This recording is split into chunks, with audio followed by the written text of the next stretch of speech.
I heard that you like puns and I like making them. So for the past year, I've been working hard to make some of mine come to life.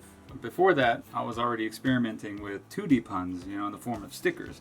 And I wanted to make them real in some sort of way. And the only way I know how to do real, like from 2D graphics, is to make it 3D somehow. So that required me to learn 3D software. That introduced the problem of how do I learn 3D software? Where do I get it? And I know all the industry standard stuff is really expensive. So that's where Blender comes in, like this free, magnificent software that's just there on the internet. Like, go check it out, blender.org. It's free. Download it, mess around with it. It's a magical software that I've just fallen in love with. But that solved the problem of the 3D software, like access to that. So with Blender, what I didn't spend in money, I spent in time learning the software.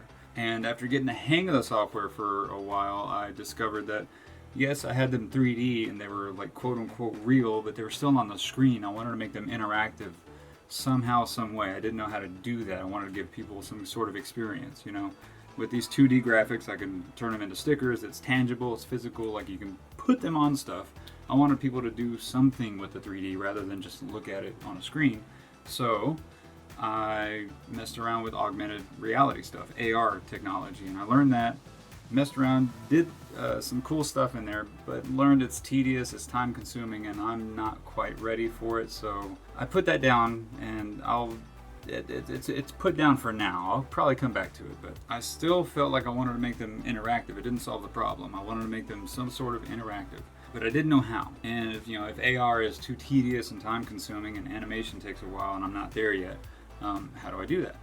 Well, that's when we discovered the wonderful world of tabletop gaming and 3D printed miniatures and terrain and things like that. And so that opened up a whole new world of possibilities. I saw the potential immediately in that. The next problem was I didn't have access to the technology of 3D printing, and I didn't know how to do that. So that was another thing that I needed to research and learn. But I had friends who did have access to those things, and so I picked their brains and worked with them and tested out some prints and outsourced and researched and did all this work, and I discovered that it's more cost effective for me to make my own mistakes in-house. So we bought the equipment ourselves. We got our own 3D printer and supplies that go along with it. We learned the difference between resin and filament, and we got all of our stuff. So we had everything checked. I had the 3D software, I had a way to make it interactive, like real and tangible in your hand.